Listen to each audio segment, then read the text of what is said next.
Shalom, good morning, with me Mem Judith in Morning Devotion, Friday 4th of September 2020. First of all, before we start our morning devotion, let us praise and thank the presence of God for the abundance of grace and the joy so we can still gather together through this media without any barriers at all and in a good health. Let's start praying. Selamat pagi Bapak, pada hari ini kami mengucap syukur di mana kami boleh berkumpul untuk memuji dan memuliakan nama-Mu. Saatnya Tuhan, kami akan mendengarkan sebagian daripada firman-Mu. Biarlah firman Tuhan yang disampaikan oleh hamba-Mu ini dapat bekerja sesuai dengan kehendak Tuhan.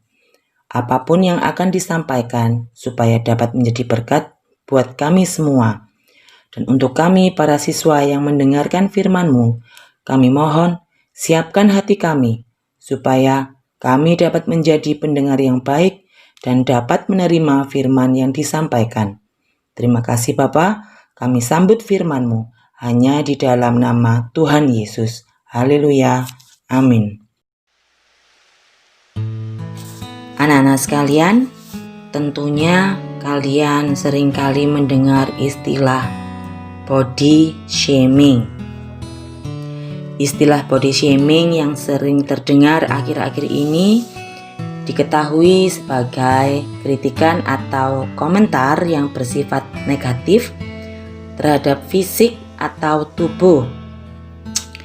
Contohnya antara lain seperti, "Ih, kamu kok iteman sih? Mirip wajah emak gue." Atau misalnya, kalau lihat teman kita perutnya buncit, kita berkomentar, bro, itu perut apa karung sih?" Atau ada lagi yang temannya kurus, bagian temannya bercanda dengan nada yang menghina ya. "Kamu kok cungkring amat, cacingan ya?" Nah, hal-hal tersebut bisa dikategorikan sebagai body shaming. Kritikan dan komentar yang seperti ini sedikit banyak bisa melukai perasaan orang yang mendengarnya. Tak jarang anak-anak Tuhan juga mendapat perlakuan yang tidak menyenangkan seperti body shaming.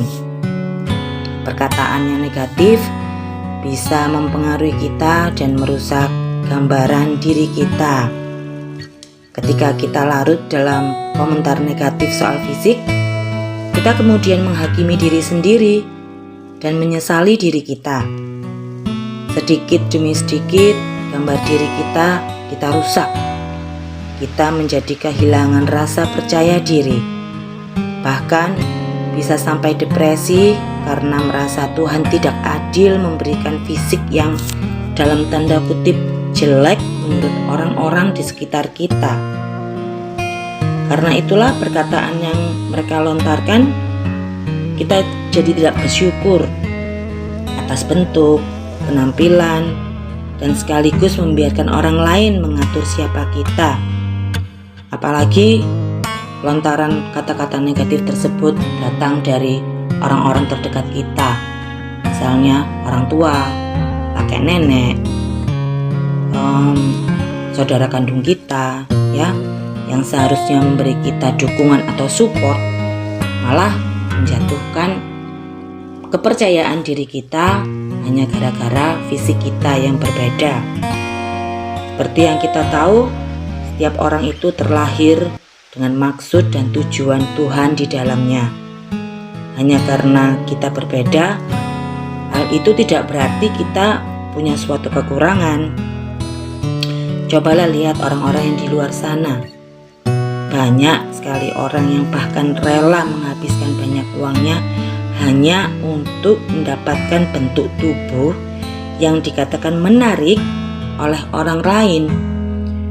Nah, sebagai anak-anak Tuhan, kita perlu menyadari betul bahwa kita sangat berharga di mata Tuhan. Hal ini juga terdapat dalam kitab suci 1 Yohanes bab 3 ayat 1 yang menyatakan, Lihatlah betapa besarnya kasih yang dikaruniakan Bapa kepada kita, sehingga kita disebut anak-anak Allah, dan memang kita adalah anak-anak Allah. Karena itu, dunia tidak mengenal kita, sebab dunia tidak mengenal aku. Marilah kita tutup renungan pada hari ini dengan doa penutup. Tuhan, Engkau menciptakan manusia segambar dengan Engkau. Jangan biarkan kami saling menghina sesama, baik teman, keluarga, guru, bahkan terhadap orang yang membenci kami. Tuhan Yesus, hadirlah pada diri kami. Sembuhkanlah segala luka dalam batin yang pernah kami alami. Luka karena kurang kasih dari orang tua dan sesama. Luka karena pengkhianatan. Luka karena penolakan. Dan luka karena penghinaan. Biarlah Engkau menjadikan kami utuh kembali. Semua hubungan persaudaraan yang sudah rusak dengan keluargaku maupun dengan saudaraku dan teman-temanku. Sembuhkanlah ya Tuhan Yesus dari segala ketakutan, kecemasan, kegelisahan, keputusasaan. Tuhan, sembuhkanlah aku. Di dalam nama Tuhan Yesus kami telah berdoa dan kami telah mengucap syukur. Haleluya. Amin.